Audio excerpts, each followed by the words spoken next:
Mga kastorya, magandang araw po sa inyong lahat mga kaibigan. Once again, bago po tayo magsimula ay ini-invite ko po kayong lahat na mag-like and mag-subscribe sa ating YouTube channel. Ito pong mga kwentong inyong napapakinggan ay exclusive lamang po sa YouTube. Bawal kopyahin o i-repost. At hindi lang po mga drama, kahit po mga video vlogs ay pinopost din po ng inyong papadudot. Ibig sabihin, pwede po kayong matawa, maaliw sa mga pang-araw-araw na ginagawa po ng inyong papadudot. May mga challenges, games at syempre mga drama na ating binabasa. Mga kaistorya, don't forget to share, like, post your comments at mag-subscribe sa aking YouTube channel. Huwag din kalimutan na pindutin ang notification bell para updated po kayo sa mga bagong post ng inyong papadudot. All you have to do is to send your stories sa ating email address papadudotstories@gmail.com. Kung kayo po ay naiyak, nainis sa nangyari sa bida, huwag niyo pong i-dislike yung kanyang video. All you have to do is to like. Ang ibig sabihin po nun, na-appreciate po ninyo yung kanyang kwentong napagdaanan. Nang sa ganon, siya po ang may malaking tsansang manalo ng 1,000 pesos na pipiliin po natin every month. Papa Dudut Stories.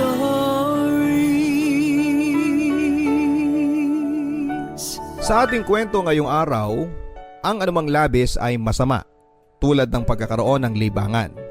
Hindi po sa lahat ng pagkakataon ang libangan ay nakakabuti, bagkus ay pwede pa itong maging dahilan ng pagkasira ng iyong buhay. Dear Papa Dudut, tawagin niyo po ako sa pangalang Lloyda, 33 years old at nagmamay-ari ng isang tindahan, kaya naman nagkaroon ako ng maraming oras para gawin ang pakikinig sa inyo via live streaming at YouTube. Tubong Bicol po ang aking ama, kaya naman doon na rin po ako isinilang at nanirahan. Pero sa edad na 11 ay napilitan po kaming tatlo na lumipat na rito sa Maynila for good dahil sa kagustuhan ng aking ina na siyang taga dito po talaga sa North Caloocan. Hindi ko makakalimutan ang araw na lumipat po kami ng Caloocan, Papa Dudut. Marami po kasi ang mga naging adjustments mula sa pagkakaroon ng mga bagong kaibigan, bagong eskwelahan at pakikisama din sa mga bagong kapitbahay. Lahat ng yan, Papa Dudut, ay ginawa ko mula nang tumungtong po kami dito sa North Caloocan. Si Papa naman ay wala ding nagawa, Papa Dudut, nang si Mama na ang nag-utos na umalis na kami sa Bicol. Galit na galit si Mama noon kay Papa. Naaalala ko pa nga kung paano siya sunduin ni Mama sa umpukan ng mga nagsasabong sa aming barangay Tupada. Wala ka na talagang kapag-apag-asa, demonyo ka. Buong maghapon ka na nga sa paghimas ng manok mo. Sinasamahan mo pa ng pagpirmi dito sa sabungan na to. Samantalang sa akin mo pa kinukupit yung pangsabong mo. Litanya ni Mama kay Papa noon.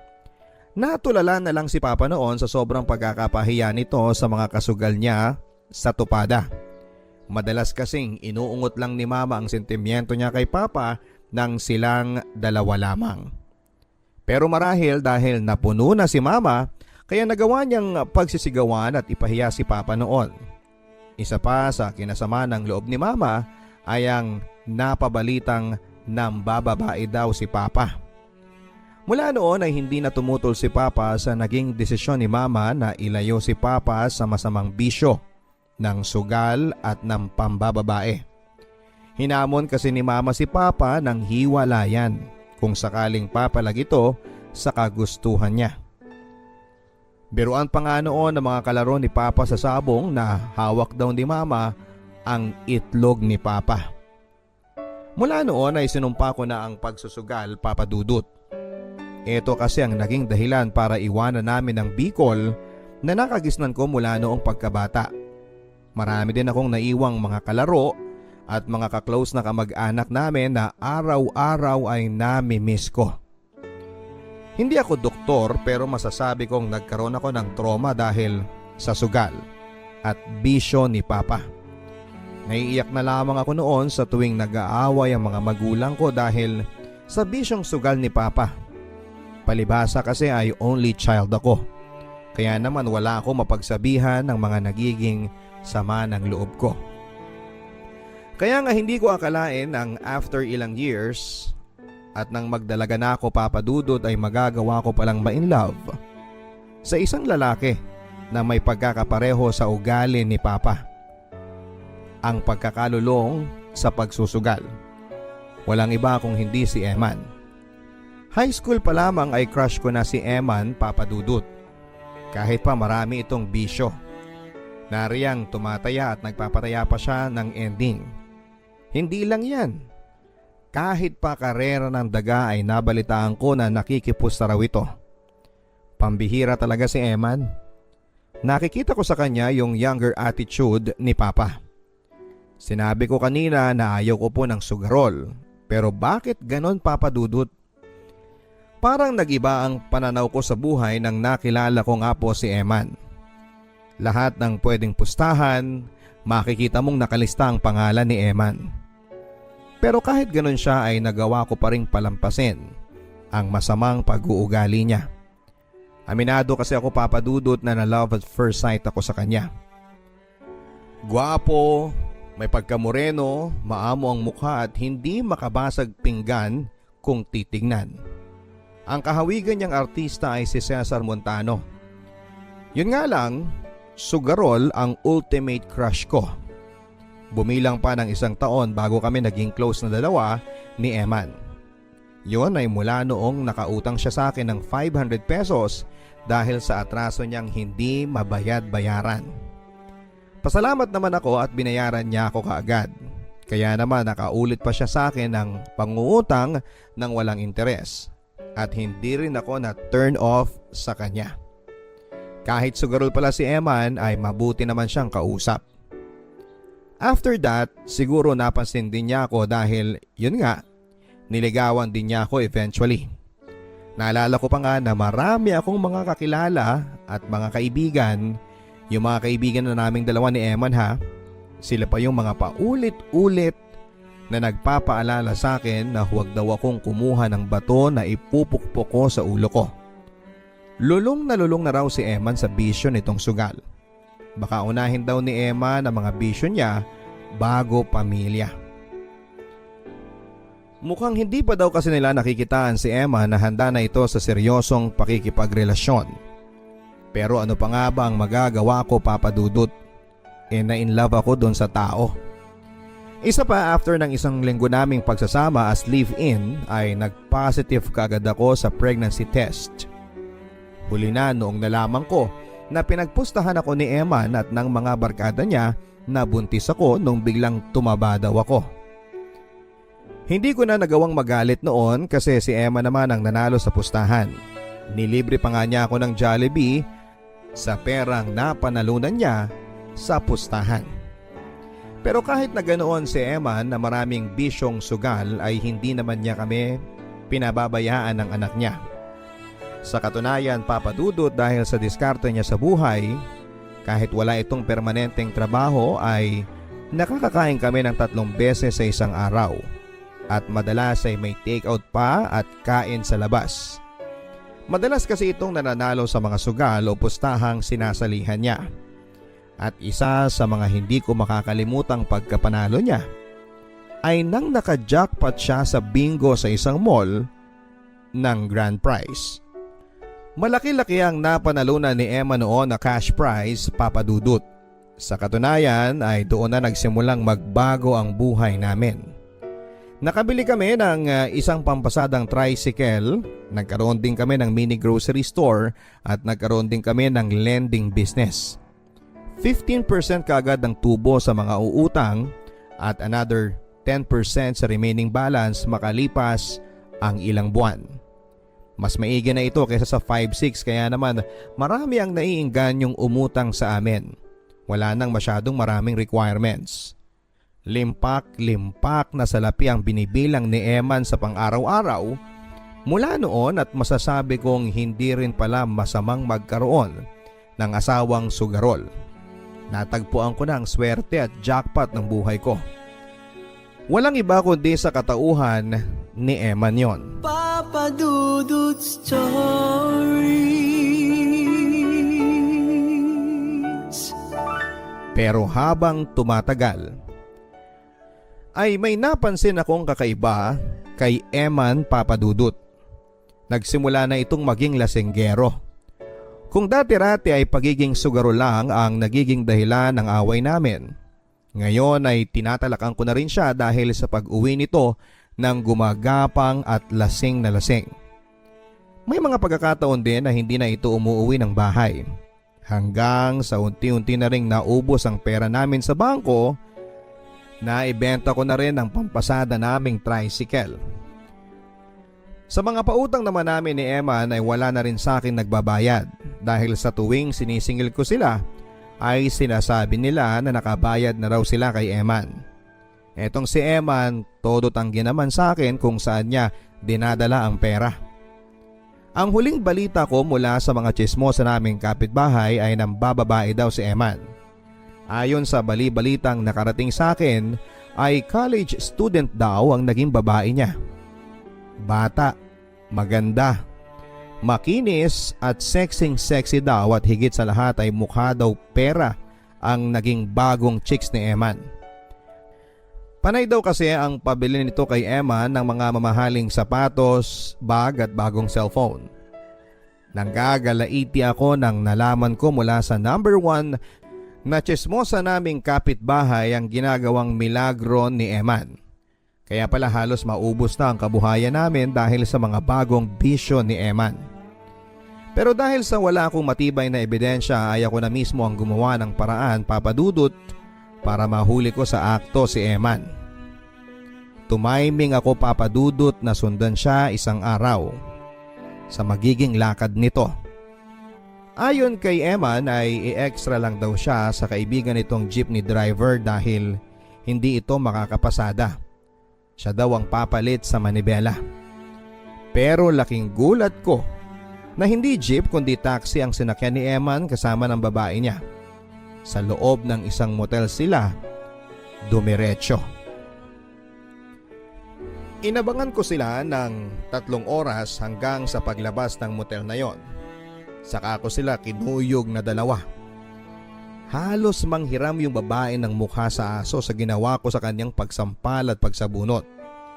Si Emma naman ay pinalo ko ng batuta sa ulo na nakuha ko sa bewang ng guard ng motel. Kung may nakakuha siguro sa amin ng video noon ay malamang ay nag-viral pa kami dahil sa skandalong ginawa ko. Hindi ko makakalimutan ang araw na yon, Papadudut. Yun kasi ang araw na itinapon ni Emma ng lahat ng tiwala ko sa kanya. Halos maging bingi ako sa mga sinasabing masama sa kanya ng mga kaibigan namin. Nung pinili ko siyang pakisamahan at bigyan pa ng isang anak. Totoo nga, Papadudut, na naghanap lang ako ng malaking bato na ipupukpok ko sa ulo ko. Hindi lang ako ang labis na naapektuhan sa mga pangyayari, Papadudut. Kahit ang sarili kong anak ay walang ginawa kundi ang umiyak ng umiyak sa naging hiwalaya namin ng papa niya. Anak, huwag mo sanang isipin na kaya lang ako hindi pumapayag na dito tumira sa atin si papa mo kasi gusto ko lang siyang bigyan ng leksyon sa ginawa niyang panloloko sa ating dalawa. Umiiyak na paliwanag ko kay Abby, nag-iisang anak namin ni Eman. Nakatulala lang si Abby noon, naawa ako sa anak ko, Papadudut. Naaalala ko kasi ang sarili ko sa kanya noong kaidaran niya ako habang nakikita kong nag-aaway ang mga magulang ko dahil sa sugal at sa pagiging babaero ni Papa. Lumipas ang ilang linggo at masasabi ko na unti-unti na akong nakakapag-move on. Siguro dahil mas naging peaceful ang paligid ko noong nahinto na ang pagtala ko kay Eman. Habang naglilinis ako ng altar, ay may nakita akong papel sa ilalim ng Santo Niño. Isang scratch card yon, Papadudut. May naiwan pa pala dito sa bahay si Eman ng mga card na madalas niyang kiskisin. May paniniwala kasi si Eman na masuswertehin siya kung ilalagay muna niya overnight yung mga scratch card kay Santo Niño bago niya kiskisin. So ako naman, sinubukan ko ang swerte ko. Halos manlaki ang mga mata ko nang naka-jackpot ako ng 200,000 pesos sa card na yon. Mabaliw-baliw pa nga ako sa kakasigaw at sa kakatalon sa swerteng dumapo sa kamay ko. Hindi ko akalain, Papa Dudut, na ang kamalasang dinala sa akin ng sugal dahil sa pagsira nito ng pamilya ko ay siya rin palang magbibigay sa akin ng swerte at magbabalik sa akin ng pag-asa na makakapagbagong buhay pa ako kahit na wala na si Eman. Minabuti ko rin na isikreto kay Eman ang napanalunan niya. Total, ako naman ang kumiskis. Bayad niya sa akin yon mula sa mga sakit na pinaramdam niya sa akin. Papa Dudut, naranasan ko ng maging instant mayaman at maging instant pulubi. Kaya naman hindi ko na pinakawalan pa ang swerteng dumapo sa akin. Muli kong binuhay ang mini grocery ko na muntik nang magsara at sa awa ng Diyos ay napalago ko pa ito at nadagdagan na rin ng iba pang mga kabuhayan. Tulad ng water refilling station, computer shop, laundry shop at kung ano-ano pang shop. Wala na rin ako naging balita pa kay Eman. Basta ang alam ko ay sumama na ito sa batang kabit niya. May mga balitang nakarating sa akin na umano ay nahulihan pa daw sila ng kabit niya ng droga sa isang bypass operation. Hindi ko alam kung totoo yun o chismis lang, basta wala na akong pakialam sa kanya. Siyang sumira sa buhay niya dahil sa pagkakalulong niya sa maraming masamang bagay. Sa kasalukuyang panahon, Papa Dudut, ay madami pong mga lalaking nagpaparamdam sa akin. Palibhasa kasi ay hindi naman kami kasal ni Eman, kaya hindi malayong piliin ko na rin pong lumagay sa tahimik balang araw. Nag-iingat lang po ako sa mga lalaking papapasukin ko sa buhay ko dahil babae ang anak ko. Gusto ko sana, kung mag-aasawa ako, ay gusto ko na responsable siya at may sarili siyang matibay-tibay na kabuhayan. Hindi yung ako pa yung magpapakain sa kanya. Papa Dudut, sana po ay nagustuhan ninyo ang kwento ng buhay ko at sana din po ay marami pa ang may napulot na aral. Ang lesson na natutunan ko sa aking kwento, para sa akin, Papa Dudut, ang buhay pag-ibig ay isang sugal. Handa ka dapat tumaya para maka-jackpot. Pero kung manalo ka, huwag mo na sanang lustayin at sayangin dahil 2 beses lang kumakatok ang swerte. Yun po ay ang nangyari sa amin ni Eman. Twice kami naka-jackpot pero sa pangalawang beses ay hindi ko na po hahayaang sirain ako nito. Hanggang sa muli, ako po ang inyong kastorya, Loida ng North Caloocan. Ang buhay ay mahiwaga, laging may lungkot at saya. Sa Papa Dudut Stories, laging may karamay ka.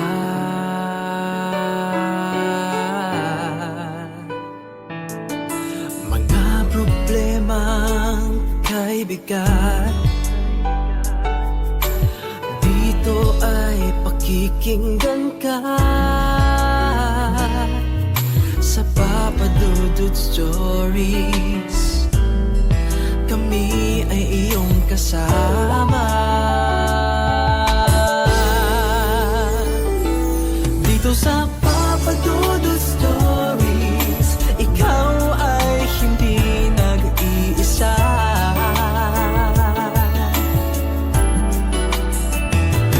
Dito sa Papa Dudut Stories, may nagmamahal sa'yo. Papa Dudut Stories, Papa Dudut Stories, Papa Dudut Stories.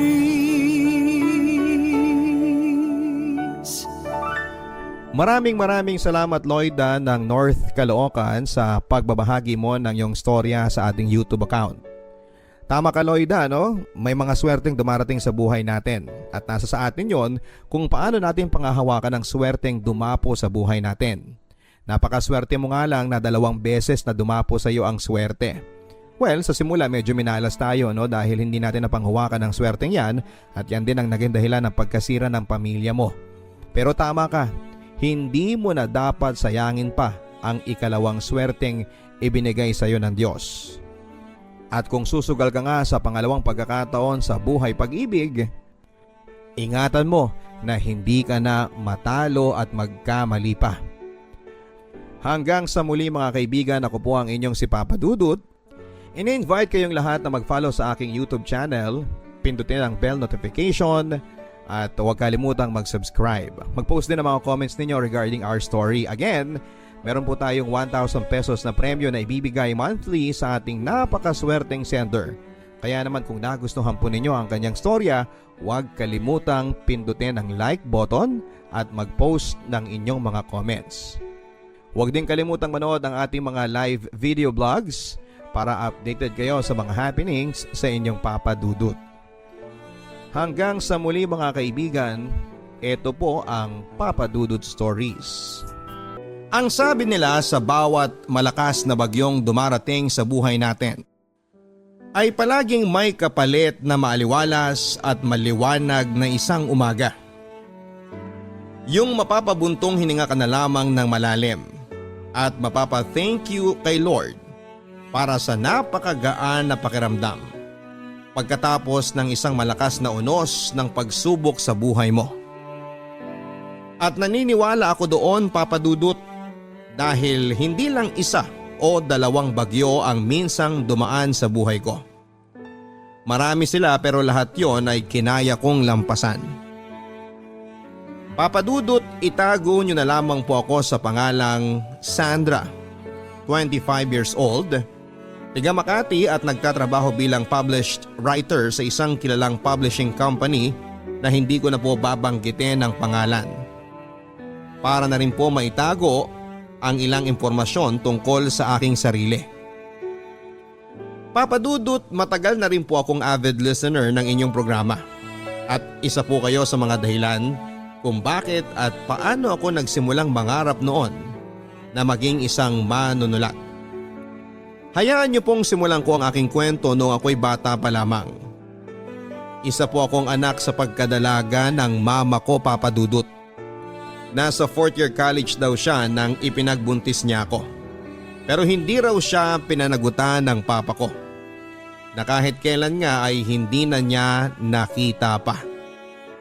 Kaya isang taon daw munang huminto si mama ng pag-aaral noon.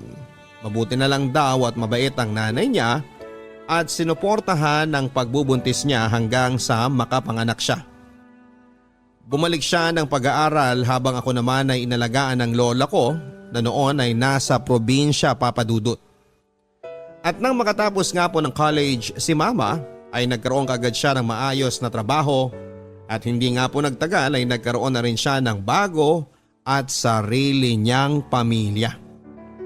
Sa totoo lang, Papa Dudut, noong bata pa po ako ay hindi ko po talaga masyadong tanda ang mukha ng mama ko.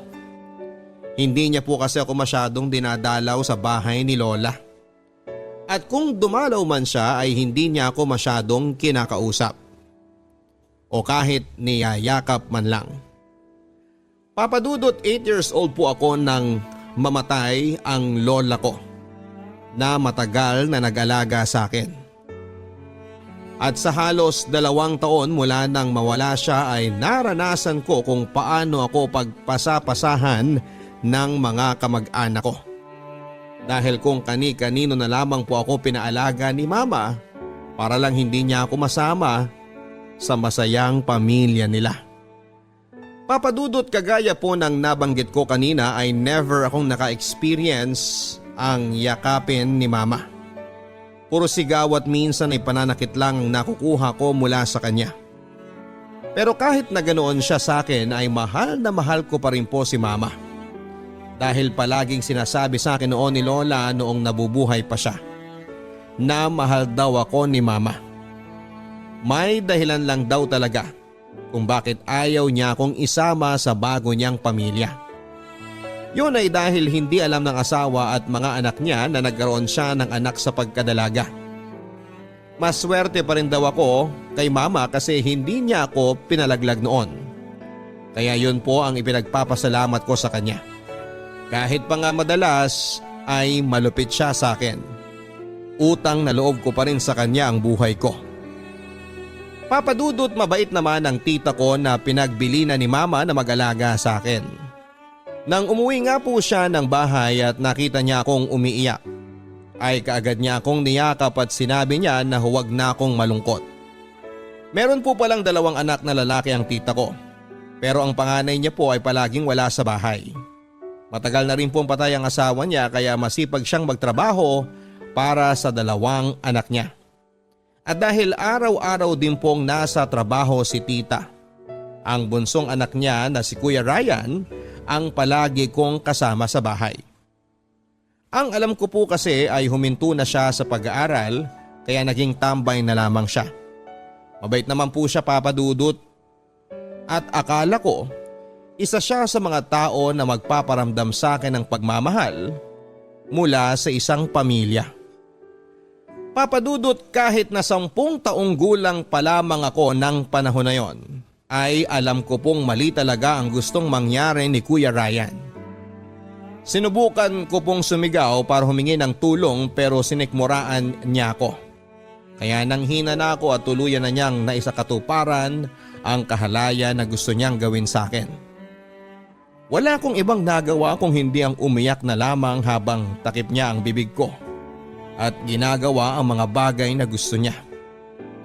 Kaming 2 lang po kasi ang tao noon sa bahay at medyo malayo din ang ibang kapitbahay mula sa amin. Masyado ring malaki si Kuya Ryan kumpara sa patpating kong katawan, kaya hindi ko na nagawa pang manlaban. Gabi na rin po nang makauwi sa bahay si Tita, Papa Dudut, pero hindi ko na po nagawang magsumbong sa kanya. Takot na takot po kasi ako sa lahat ng pagbabanta sa akin ni Kuya Ryan. Takot ako noon na baka patayin niya ako at pati na rin si Mama. At kagaya ng gusto niya ay hindi ko pinahalata kay tita na may kahalayan siyang ginawa sa akin ng araw na yon. Kaya tahimik na lamang akong umiyak ng umiyak sa loob ng maliit kong kwarto. Papa Dudut, hindi ko na po ulit sinuot ang duster na ibinigay sa akin ni tita. At kahit pa nga summer po noon ay palagi na lamang akong nakasuot ng pantalon at malaking t-shirt. Pero kahit ibalot ko pa yata sa makapal na kumot ang buong katawan ko, ay mauulit at mauulit pa rin ang kahalayan na ginagawa sa akin ni Kuya Ryan. Ginagawa niya po yon kapag kaming 2 lang ang magkasama sa bahay. Nag-umpisa sa 1 beses sa 1 linggo hanggang sa halos araw-araw niya po akong pinagsasamantalahan. Lalo na sa gabi, Papa Dudut. Kapag tulog na ang lahat at malalim na ang gabi, ay pinapasok po niya ako sa aking kwarto. Kahit kinakandado ko po yon ay nagagawa niya pa rin buksan dahil meron siyang susi para sa buong bahay.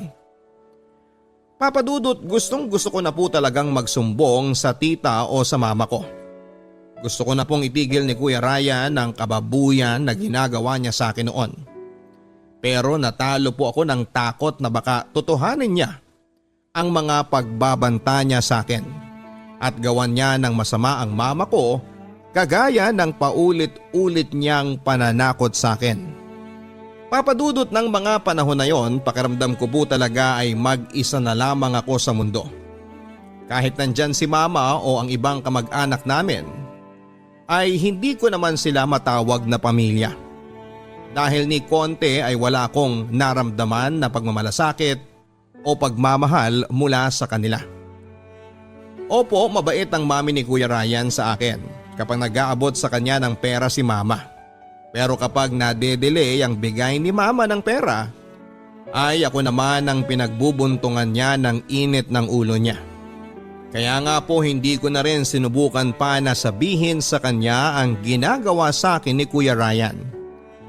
Dahil baka pareho lamang silang mag-isip ni mama at sabihan pa na nagsisinungaling lamang ako. Tumagal pa po ng 3 taon ang pagtira ko sa bahay ng tita ko, Papa Dudut. At sa loob ng 3 taon na yon ay paulit-ulit akong nagawang pagsamantalahan ni Kuya Ryan. Wala po akong sinabihan o kahit na sinong pinagsumbungan dahil alam ko naman na wala ring maniniwala sa akin. Hanggang sa kinailangan na naman akong ipasa ni mama sa ibang kamag-anak namin dahil nag-decide na magtrabaho sa abroad ang tita ko. Inihatid ako ni mama sa bahay ng isa ko pang lola. Kapatid siya ng lola ko na dating nag-alaga sa akin at masasabi ko na hindi sila pareho. Dahil parang wala ring pakialam sa akin ng lola ko kagaya ni mama. Magkasama man kami sa isang bahay ay hindi naman kami madalas na mag-usap.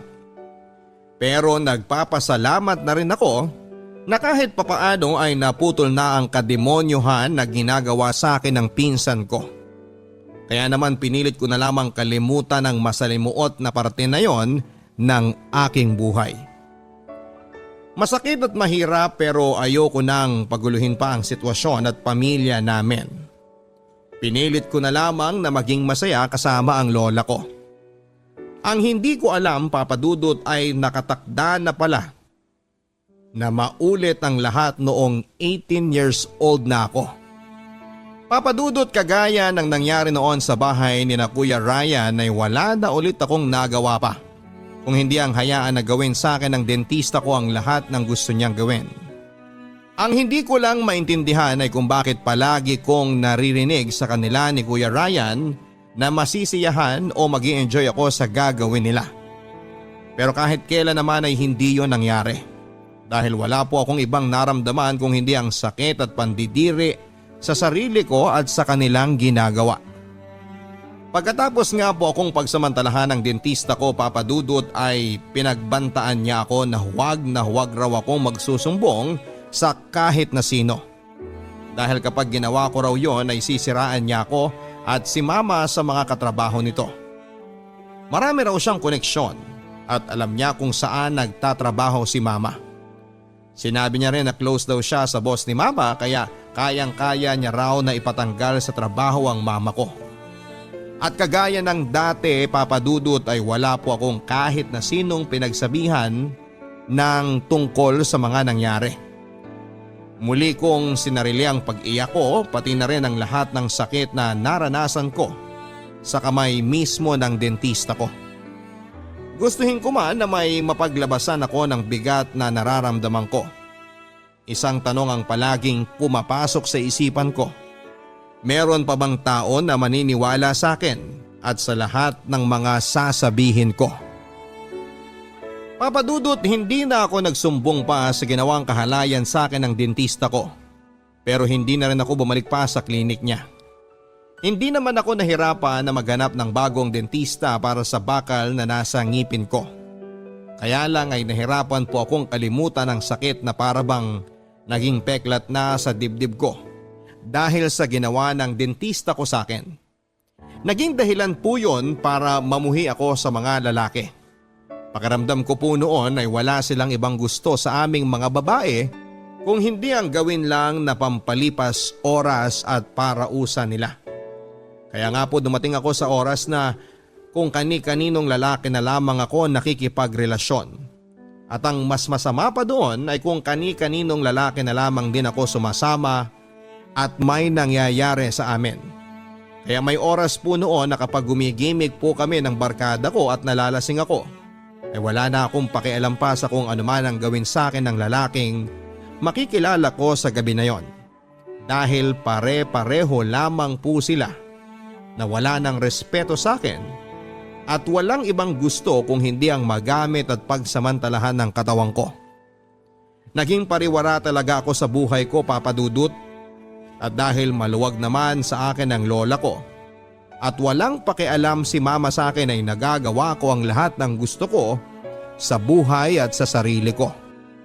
Papa Dudut, sa totoo lang po ay medyo nagtataka ako sa nangyari ng araw na yon. Para bang may mali. Noon lang po kasi ako nagising sa isang lugar na may suot po akong maayos na damit at dinalhan pa ako ng breakfast in bed. Mabilis po kasi talaga akong malasing, Papa Dudut. Kaya kapag gumigimik kami ng mga kabarkada ko at pare-pareho na kaming lasing, ay nagigising na lamang po ako kinabukasan na nasa isang lugar o kwarto. At wala na akong kahit na anong damit habang katabi ang isang lalaki na wala ding suot. Hindi ko na rin po ginawang big deal yon kasi alam ko naman sa sarili ko na wala nang mawawala pa sa akin. Kaya mas in-enjoy ko na lamang po ang buhay at katawan ko kasama ang iba't ibang lalaki. Pero Papa Dudut, sa lahat ng lalaking nakilala ko sa bar ay si Vincent po ang pinakakakaiba. Ramdam ko po kasi ang sincerity noong magkausap kaming dalawa sa bahay niya. Noon lang din po ako nakaramdam ng respeto mula sa ibang tao. At aaminin ko na type ko rin talaga si Vincent. Kaya naman natapos ang araw na yon na nagkapalitan kaming dalawa ng mga cellphone number.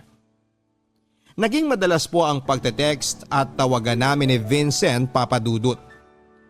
Pinupuntahan niya rin po ako sa eskwelahan ko para sunduin niya ako. At habang tumatagal, ay mas lalo po kaming nagiging close na dalawa. Kaya lang Papa Dudut, sa sobrang close po namin ni Vincent sa isa't isa, ay nagsimula na akong malito sa kung ano ba kami para sa isa't isa.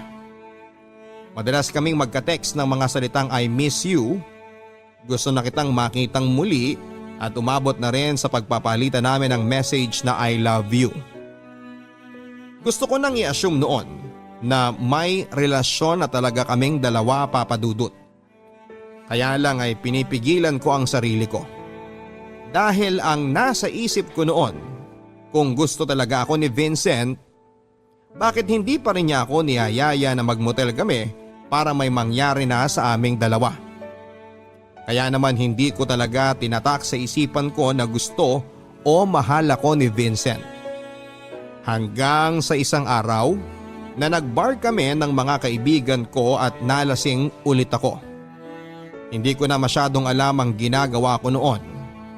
At napansin ko na lamang na may kahalikan na akong ibang lalaki, Papa Dudut.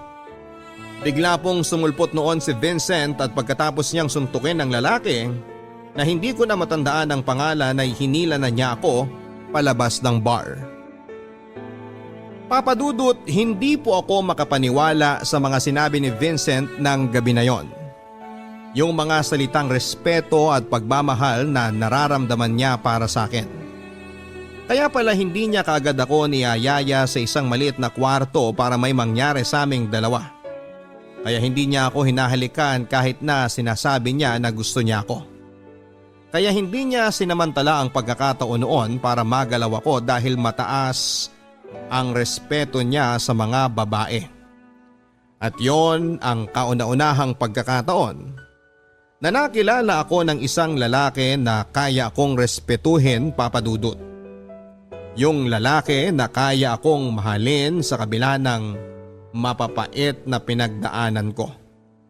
Sinabi ko na rin po kasi sa kanya ang lahat ng nangyari sa akin sa kamay ng pinsan ko at nang naging dentista ko noon.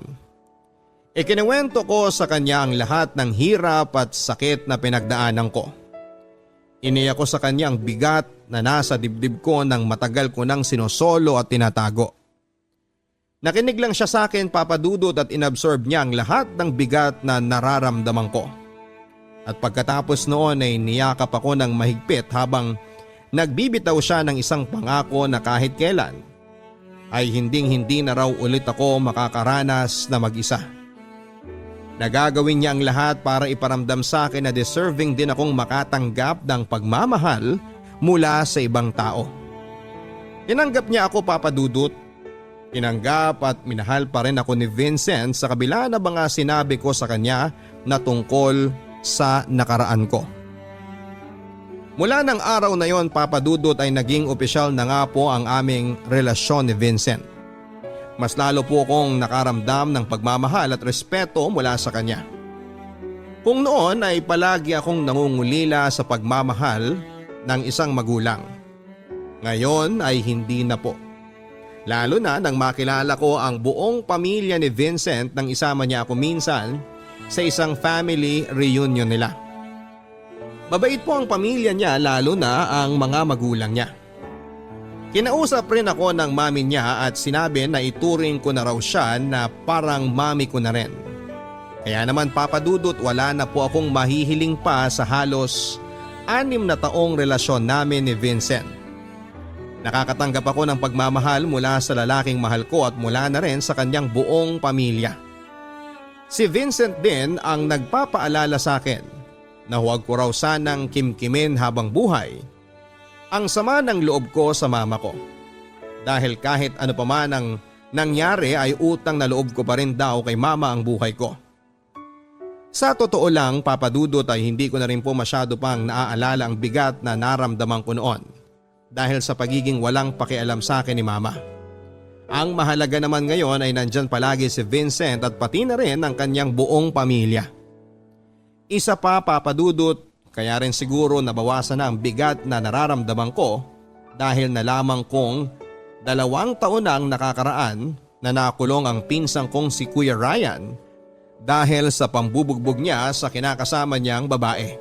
At nang minsang silipin ko naman ang Facebook ang buhay ng naging dentista ko na nang molestya sa akin noon ay nalaman ko na namatay ang anak niyang babae dahil sa sakit nito sa dugo.